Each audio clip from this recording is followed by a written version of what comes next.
Welcome back, everybody, to Old School Sports, and we have a special edition of St. Patty's Day, and it's our 1-year anniversary. Mike, they haven't canceled us yet. Woohoo! Wow. Well, we're going to cover the 4 major Boston teams. We're going to cover free agency with football and the draft, and the NCAA men's bracket, basketball. Hammah, the Pats. Free agency. How have they fared so far? All right. You want the good and the bad? Here's the good and the bad. It started off good. They signed all those defensive players, and I'm like, finally they're doing something. But then what happened after that, I've been disgusted for the last week. You know what? I threw this away last week. Oh, no. You know, I said, I don't need this negative Patriot finger, but I need it more than ever today, and I'll tell you why. They spent the money on some defensive players, and if you really look into some of the contracts, they're not what they appear. They really didn't give them any real money. I mean, the problem is they still have $100 million to spend. The Raiders are next at $83 million, and the Patriots are done. And you know how they know they're done? Because they went out and had a press conference last week. Bob Kraft, Vrabel, Elliott Wolf, and what made me sick about this whole thing is, oh, thank you, Robert, for opening, we're going to show a couple videos, of what happened, transpired during that. Wanted to thank ownership for all their unwavering support. Anything we needed the whole time, they've been nothing but supportive to us. Working with the coaching staff, it's difficult for a coaching staff to come in. Appreciate that, Elliot. I want to thank Robert, and Jonathan's not able to be here today, but I want to thank them on behalf of just the coaching staff. I think the personnel, and echo Elliot's comments just about the support and the commitment that they've made just in getting this process and this just being able to build a program. Thank you, Elliot. Thank you, Matt Groh. We're thanking everybody. We're taking a victory lap for a 4-win team that signed a few guys. And what kills me is, what is your job? Your job is to spend money, and they need to be patted on the back, and they need to say, Robert, oh, thank you for finally spending money, when he's been the cheapest owner in the league the last 20 years. Sounds like a lot of ass-kissing going on down there in Foxborough, and I think they're still suffering from a Tom Brady hangover.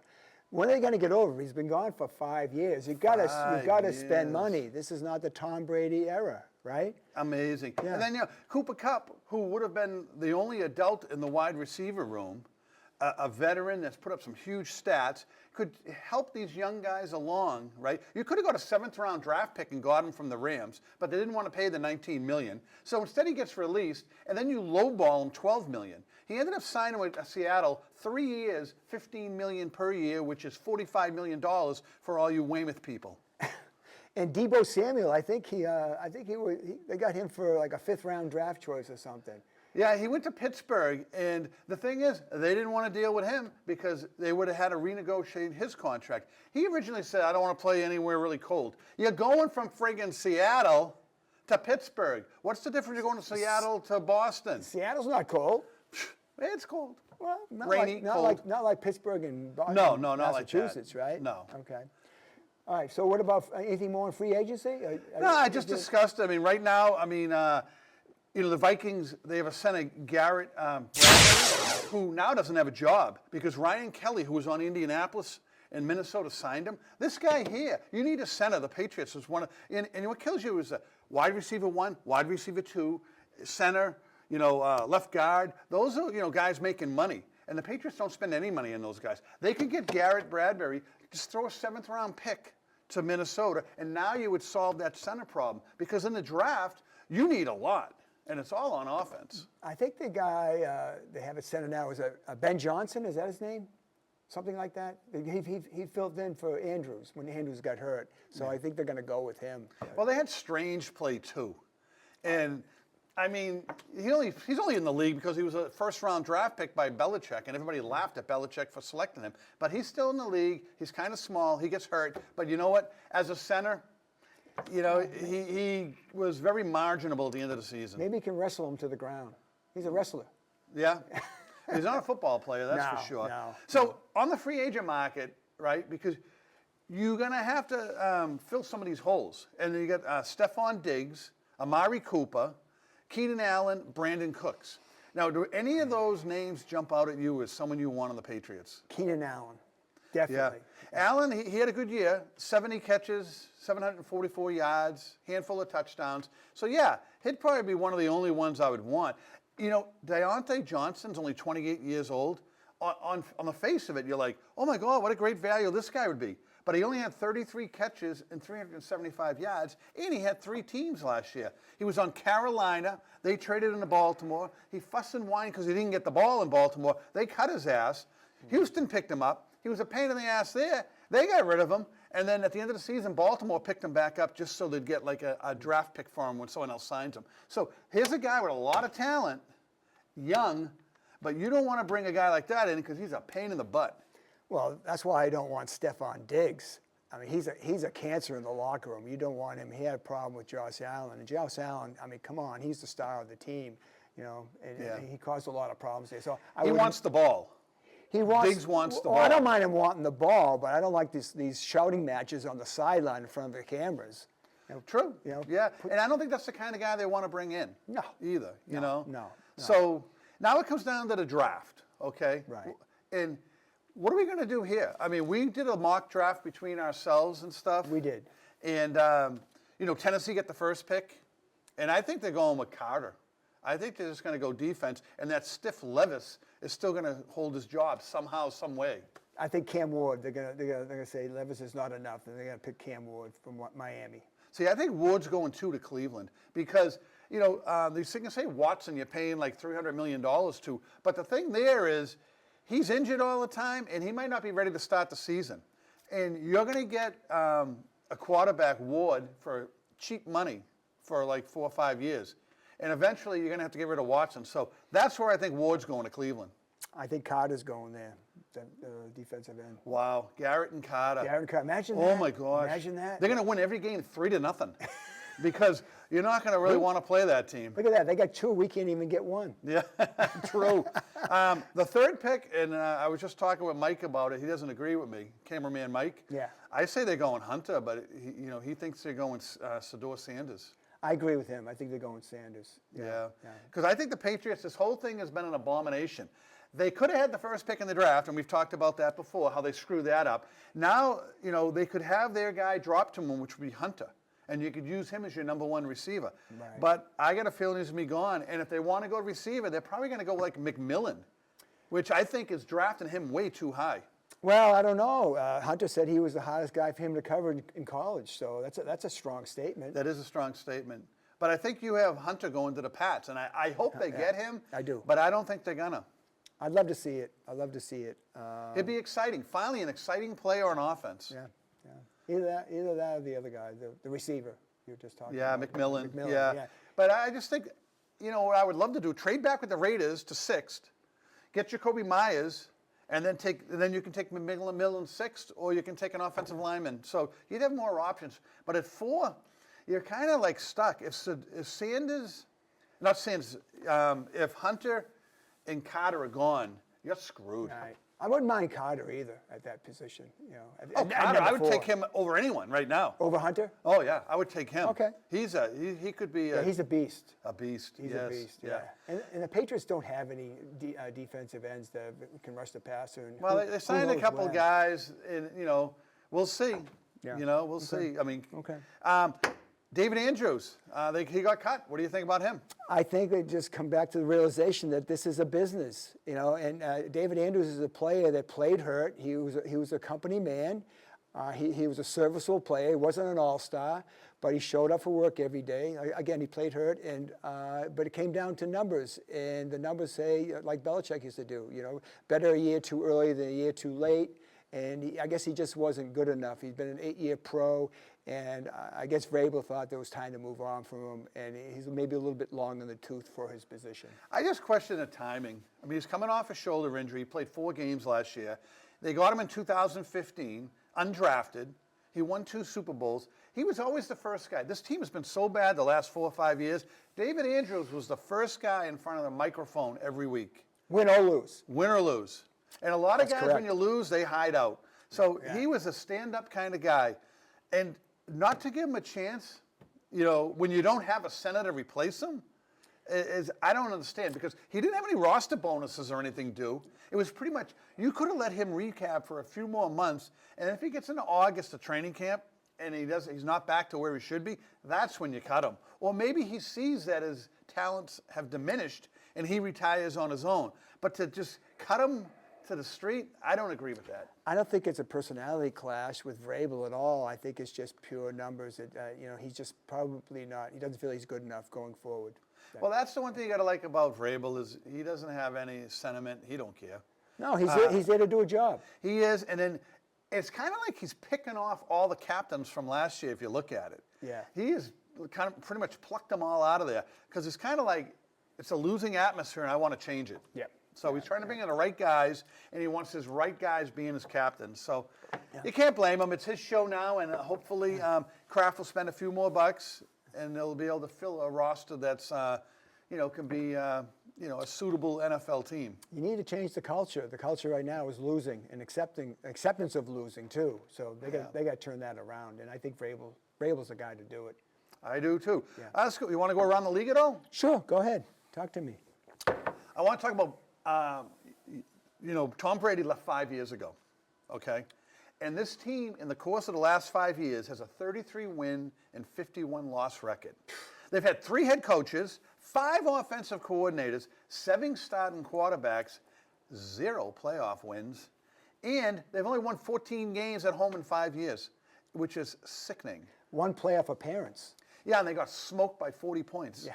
So you're kind of like all these other crappy teams you used to laugh at. The Clevelands, the Jets, the Carolinas, the teams like that have tons of quarterbacks. They can't find the right guy.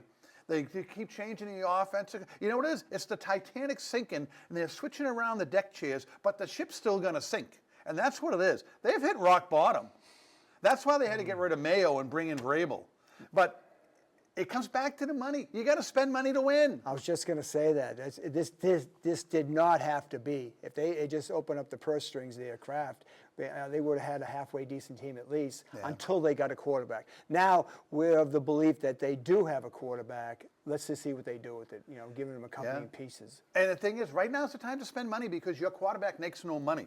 And we just saw, the Burrows, the $50 million a year, and Mahomes, and all the elite quarterbacks, and if he continues to progress like we think we're gonna, in a few years, you're gonna be spending $40, $50 million on a quarterback. Where right now is your sweet spot to build a team. What's the rookie contract? Is it 3 or 4 years? 4 years. It's 4 years, okay. Yeah, okay. But you have to, after the third, you have to make a decision after that After third year. year. Yeah.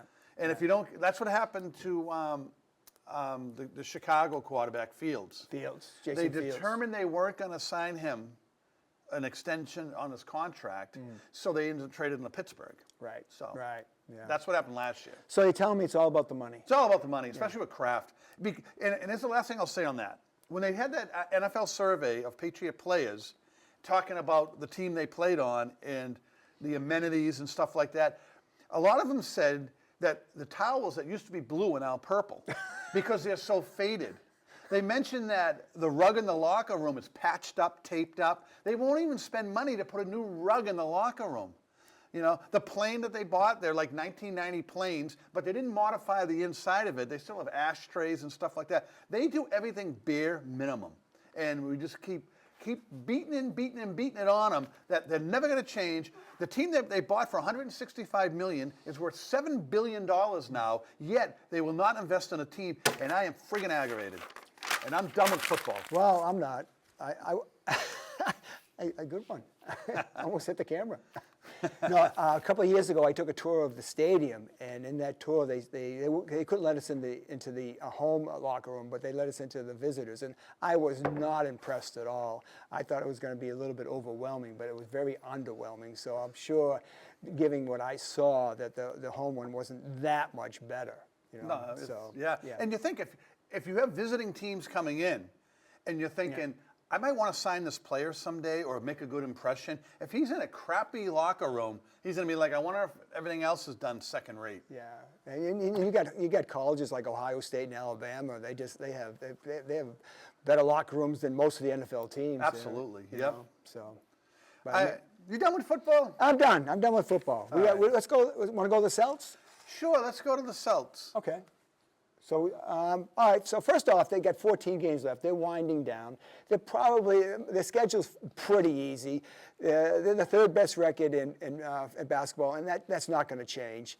And I think they look good to go to at least the Eastern Conference Finals and maybe even the Finals. But what I want to talk about first off is the Celtics-Lakers game a week ago Saturday night. That was the most drawn, most watched regular season game, minus Christmas Day, mind you, in 7 years. So it got me thinking about, now that the Lakers have Luka, maybe a little conspiracy is going on, maybe to get them to the finals for Boston, because the league wants it. The networks want it big time. But I'm here to tell you right now, I'm going to take a page out of Hammah's book and say if that happens, it is a conspiracy, because the Lakers are a sieve defensively. They don't belong there defensively. To me, it's going to be OKC and maybe Denver. But I personally would love to see it. I would love. Everybody wants to see Boston, LA, but for LA to get there, There's got to be some shady stuff going on for you to get there. I would Mike, think so. Welcome to the conspiracy theory. Well, it hasn't happened yet, Tom. Well, it's going to happen. It's like the X-Files, Don't look up. So the thing is, the Lakers, they're a lot better with Luka, obviously. But when you look at OKC, they just came to Boston last week. Yeah. And boy, did they throttle the Celtics. The score on itself looked like it was close, but it wasn't. I mean, the Celtics are idiots, because the way they played that game, they set an NBA record for 36 three-pointers in the first half. They shot 63 in the game. They are so dumb, and where's my negative finger? They are so dumb, they shot themselves out of the damn game. They were 21 for 31 on two-point shots, okay? Pretty good. That's pretty good. So you're hitting every two-pointer, but no, we're going to keep shooting threes. And OKC is the best team in the league defending threes. You played into their strength. Did you say 21 for 31? 21 for 31. That's a pretty good percentage. That's like almost 70%. It's pretty damn close. I'm thinking 67 something, but we're both from Weymouth, so we don't know math. What do we know? It's a good percentage. It's pretty damn good. Yeah. That's all I know. Okay. All right. So what do you think about it? You saw that game. It was just stupidity, coaching the whole way through. Yeah, my philosophy is, first off, I'm not a fan of the three. I never will be, but it's not going away. It's only going to get bigger and bigger. But the problem with the three is it doesn't seem to be any passing the ball. They just the guy dribbling the ball up he just chucks it, and it's kind of like. Do you really want to watch this? Is there any team play? Are they set? It's kind of like the end of the game when they do iso ball and then the clock runs out and they got no time left, and they just throw up a forced three. I have no problem with the three. I like an open three. But I'm going to give you an example. Like Drew Holiday, the last week or so, there was 2 different instances where he had a layup right under the basket. Nobody within 5 or 6 feet of him, and he kicked it out to the side for like Pritchard or Hauser for a 3, which they both missed, by the way.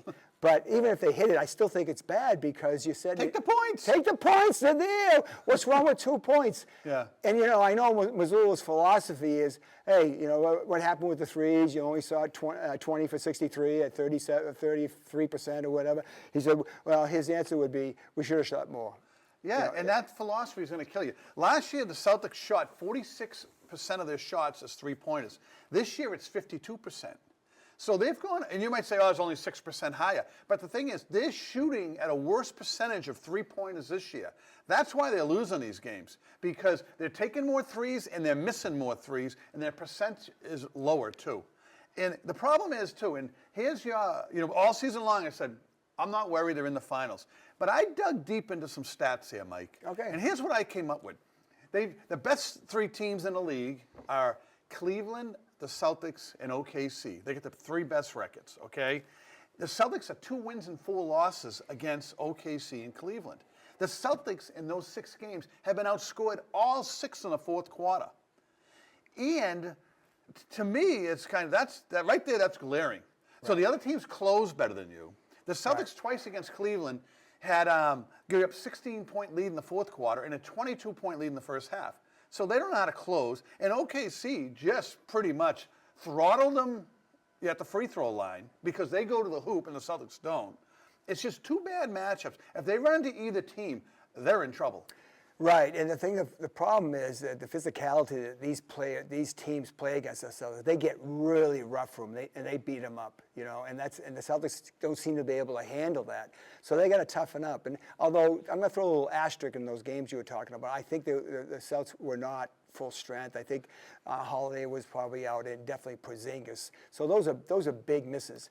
I think if they have their whole team, I mean, it's a big if they have their whole team and everybody's healthy, I think they're going to be there. At least I think they're going to go to the finals.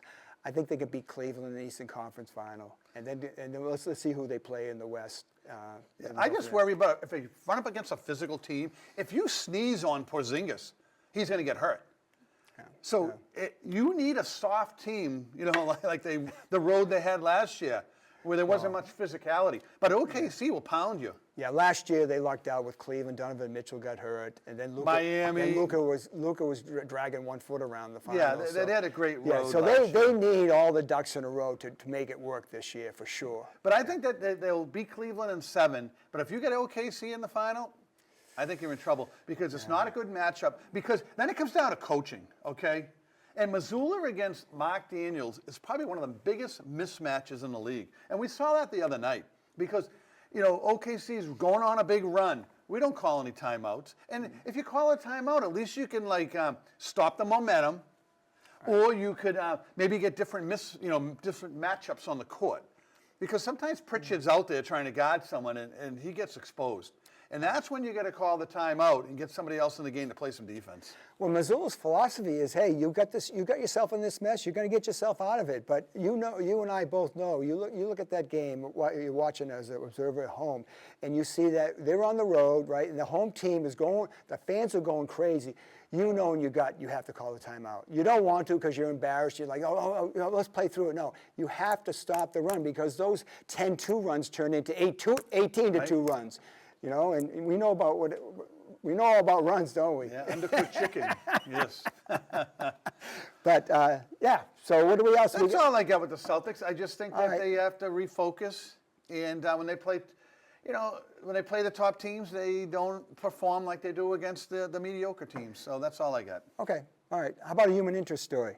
Oh, sure. Okay. So these NBA players, they make so much money, and all you hear about is, these stories of these players. They go out and they buy, 5 homes and 16 cars, and next thing you know, I mean, they made $100 million in their career, and they file bankruptcy. But I got a positive story for you.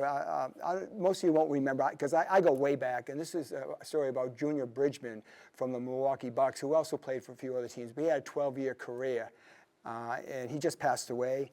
And he ended up owning 100 Wendy's and Chili's. He purchased the Ebony and Jet magazines. He ended up owning 10% of the Bucks, and he became a billionaire. How's that as a success story from going from basketball to your next career? Yeah, that's amazing because he didn't make the big bucks. He didn't a lot of these players. He only made. That's right. I didn't even say that. He only made $350,000 in his career. And now, again, back then, I mean, Moses Malone had to hold out for $2 million a year, but still, there were players making that, But $350 million, and he turned that into. I mean, that's only 2 cars these days. Look at Antoine Walker. He went bankrupt. And how much money did he make? $108 million. And he went bankrupt. So, yeah, what a smart guy. I mean, smart guy. He left himself a nice legacy there. So hooray to him. And, rest in peace, Junior. Yeah, sad. Right? Okay. Let's jump to the NCAA, your favorite time of the year. It is and it isn't. Now, the more I read about it, and with all this NIL stuff, and it's becoming a pro. It's a pro league. Dan Shaughnessy of the Globe, he wrote an article this morning about there's no more student athlete. The NIL, the TV money, the transfer portal. You got 23 to 25-year-olds playing, right?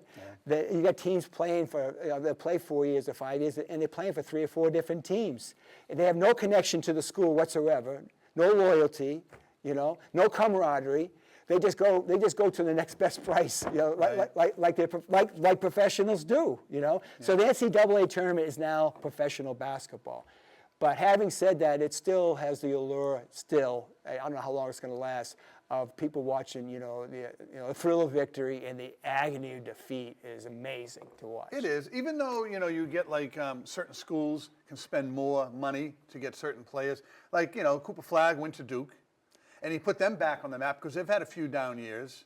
Right. I mean, so one guy can change your whole program. Oh, right. Yeah. Absolutely. Yeah. So I mean, you can look at it this way: if you can find teams like next year, the guy that's going to the guy from Brockton. I mean, he's going. He's going to BYU. So next year, BYU didn't make the tournament, I don't think, and next year BYU will probably be, a top seed. Oh yeah, and one guy can change everything. And they're paying him $5 million. But one of the guys I played basketball with was telling me that he's got a friend, a connection that's telling him that at high school he's playing for a private high school, of course. Same as Cooper Flagg did. Once you get up to that level, you're they're going to pluck you. You're playing for the elite of the elite somewhere, right? Yeah. I think Cooper Flagg ended up playing in Orlando. I don't know where this guy's playing, but he's being paid. This is high school, folks. Senior in high school, he's getting paid $5 million this year. Amazing. Yeah. Wow. Yeah, imagine that. Yeah. You can twist an ankle and never play again, and you're still fine. You mentioned Cooper Flagg. Let's talk about his injury. His injury, yeah. You think he's coming back? I mean, they play, Friday and Sunday this week if they win on Friday. On Friday, yeah. Well, he got the injury like last Thursday, and they held him out for the Atlantic, his own group the tournament, ACC. Yeah. They held him out for that because he had a pretty bad sprained ankle.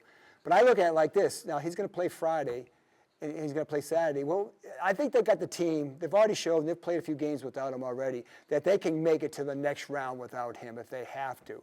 So I think it's going to be a tweener. If he's not like 70, 80%, they're not going to play him. Just bring him for the Sweet 16. Just make the next round the 16, and he'll be there, and they're one of the favorites, Yeah. So UConn's won it the last 2 years, right? Yes. Yeah. And they're an 8 seed this year.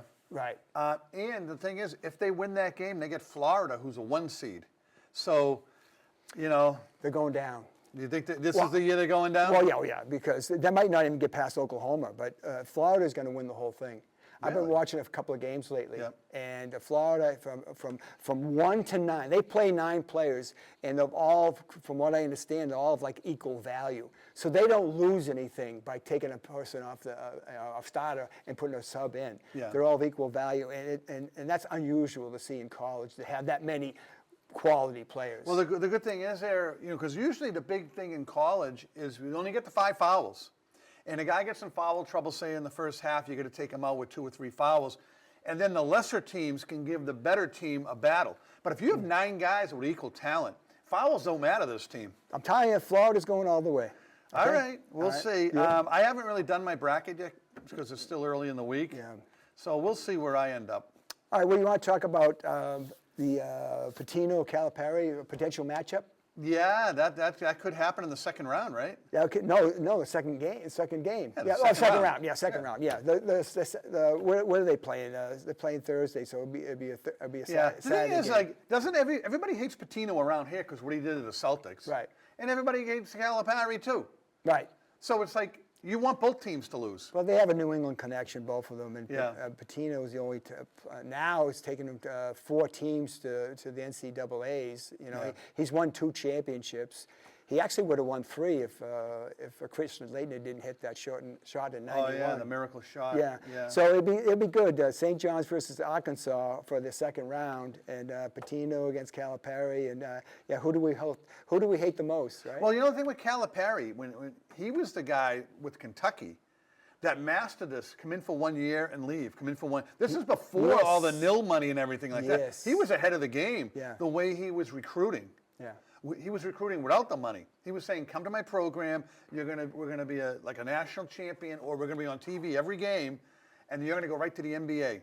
And that was his selling point. But now, unless you show the players the green, they ain't coming. Yeah, but see, Patino and Calipari have been considered a little on the shady side, if you will. Yeah, but they all are. That's why you got some coaches that have left basketball. The Villanova coach and a few others that say they don't want to deal with all this NIL and all this fighting and everything. But Patino and Calipari is right. It's right up their alley. It is. Bring it on. Oh, absolutely. But so it should be a good game. There'll be a good battle. But I want to talk about when we were talking about the tournament, University of North Carolina, what a sleazy move they got in. They made the tournament, and Bubba, who's the head of the committee, is also the athletic director for North Carolina.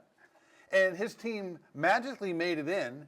They were 1-12 in like net rankings, and that's like playing, say top 40 schools, playing opponents winning percentage, opponents winning percentage. It's a crazy way they figure it out, but 1-12, and his team made it because he's head of the committee, the selection committee, and he says, I left the room and I let them make that decision. But if he's all your bosses, you don't think you're going to put his team in there? And the kick, or the whole thing is, he ended up getting like $125,000 by his team making the tournament. And if they win their first round game, he gets another $125,000. Can you say conflict of interest? How does that even? Yeah. How is that even allowed? I know. It's just crazy because no one would have gave a crap except West Virginia got screwed. They had 6 quality wins where the UNC had 1, and then they got left out. And they're saying they didn't make it because in their first round conference tournament they lost. So West Virginia got bounced out quick in their own tournament. So they're like, oh well. But what about the season record? They at least matched up better against better opponents. Yeah. So there's 3 other teams as well. Not a conspiracy theory. You know what I mean? It's all fixed, man. So the top 4 seeds are Auburn, Duke, Houston, and Florida. You know who I pick. And one other thing of note, Oregon, talking about all this crazy stuff that goes on in the NCAA. Oregon, who's in the Big Ten. How did Oregon get in the Big Ten?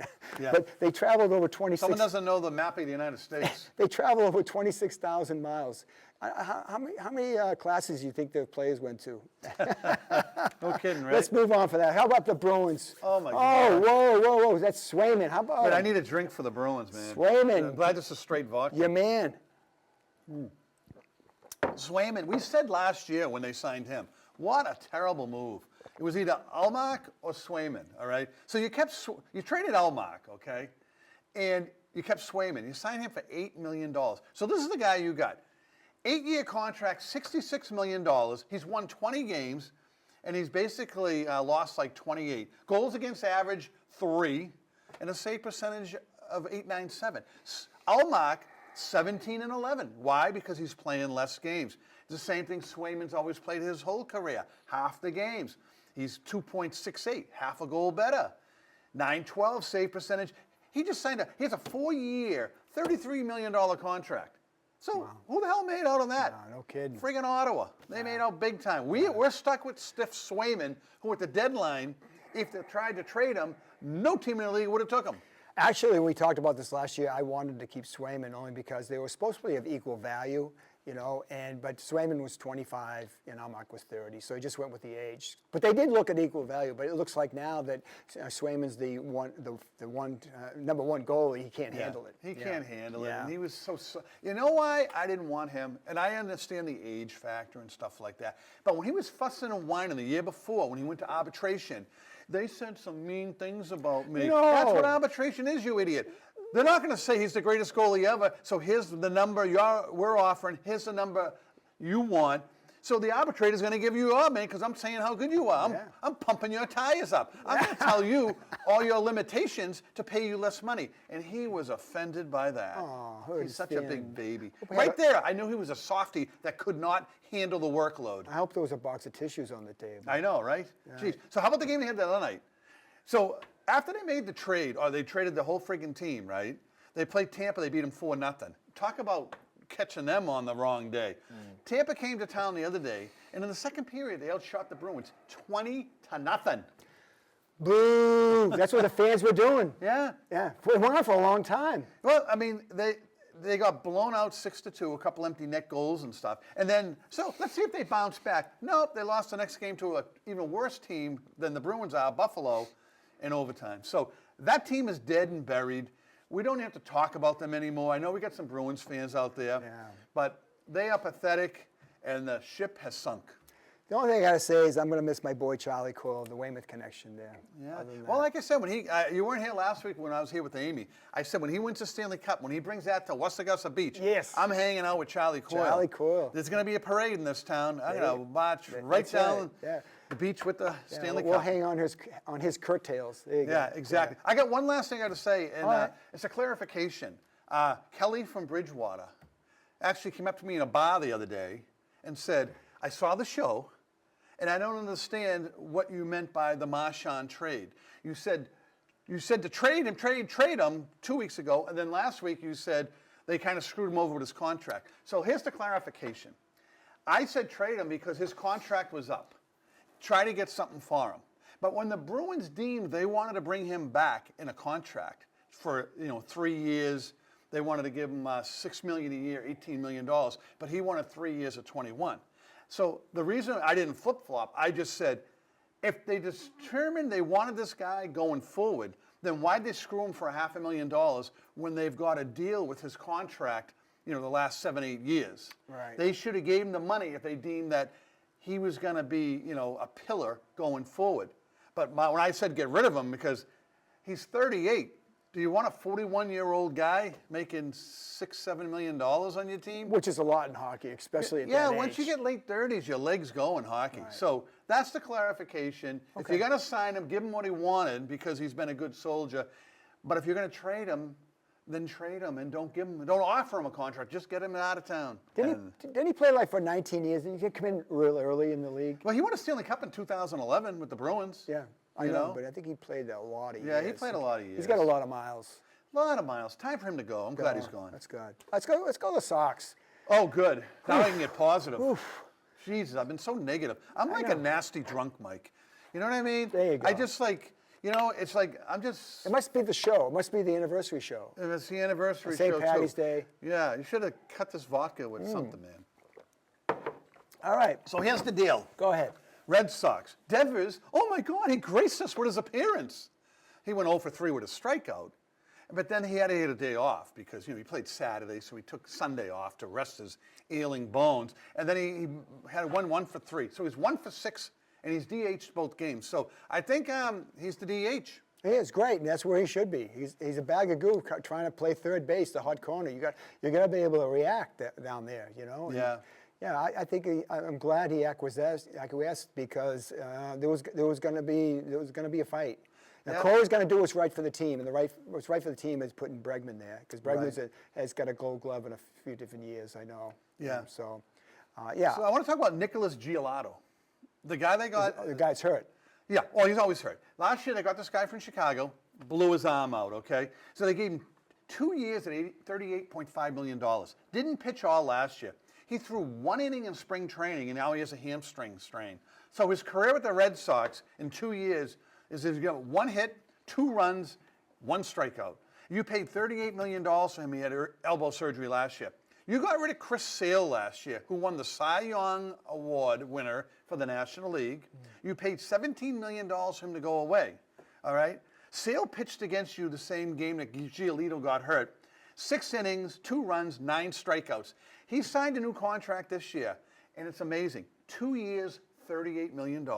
The same thing you sign in the guy that the Red Sox decided would take the place of Sale. So that's what your front office is. They're a bunch of boobs that make dumbass decisions, and they're always wrong when they sign a free agent. Well, what I can say about that is at least the injury's a hammy. A hammy's only going to be a couple of weeks. It's not like it's a major injury at all, So 1 inning.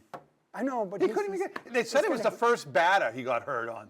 Does he stretch before the game? You know what I mean? Yeah, So yeah. Maybe they don't have. Maybe the Red Sox don't have any trainers. Nah, maybe not. Yeah. I don't know. Camp breaks March 23rd, so it's coming up fast. And if they don't get off to a good start, I'd be shocked because they got Texas for 4. They were under 500. Then they got the Orioles, who were tough. St. Louis, they're okay. And then it gets soft. They got Toronto, who stunk last year. Chicago White Sox, who were historically bad, lost like 25, 30 games last year. They get them 7 times in September. And they get Tampa Bay in September. September. I'm talking April. This team should start off with a very good record. At least 15-10, something like that. yeah. Maybe even better. You hope so, right? It's all lined up for them. If they don't come out of the gates fast, it's going to be a long year. I want to mention that you mentioned Chris Sale. He paid tribute to Louis Tiant. For those of you who don't know Louis Tiant, he was one of the best pitchers in the 70s. And matter of fact, me and my buddy used to go to see him all the time, only when he pitched. And he had such a unique delivery. He had this twirl around thing, and he looked up to the sky. Well, I guess he threw one pitch like Louis against the Red Sox there to dedicate it to him. Yeah. So, but I agree with you. I think the Red Sox should get off fast. They're going to start on the road, which they should always do with the weather around here. And they have their competition is mediocre. Soft competition, yeah. So, all right, that's all they got on them. You want to wrap it up with your basketball, buddy? Yeah. I want to do a shout out to my buddy Herbie, who runs the basketball at Salvation Army Mondays and Thursday nights. He got a pretty bad injury a couple of months ago to his ankle. He had surgery, and he's in the boot right now. So I just want to say, Herb, we're all thinking about you. Get better. Can I ask you a question, Mike? Go ahead. Seems a lot of guys get injured when you play basketball. Remember that guy Mighty, you hip checked into the wall and he was like 75 years old and that retired him? Is there anything you want to tell us about this latest injury? No, I had nothing to do with it. I wasn't even there that night. There, but I watched his hands of it. I washed my hands of that, you know. And Look the other way. if I did, I'd just say he had it coming. You know. There you go. Well, thanks for watching. We'll be back next week. 1 year anniversary. Thanks for folks. tuning in. We appreciate it. And our second year as a show, we're going to start those old school sports shirts and jerseys and stuff. We're going to get them on the printing press, and they're going to be able for short money purchases. Or if you come in with a question that you want and it makes the show, then we'll send you a T-shirt. So there you go. That's an incentive. What a deal! To give us a shout out and then ask us a question you want us to talk about. That's all I got. All right. Thanks, folks. See you next week.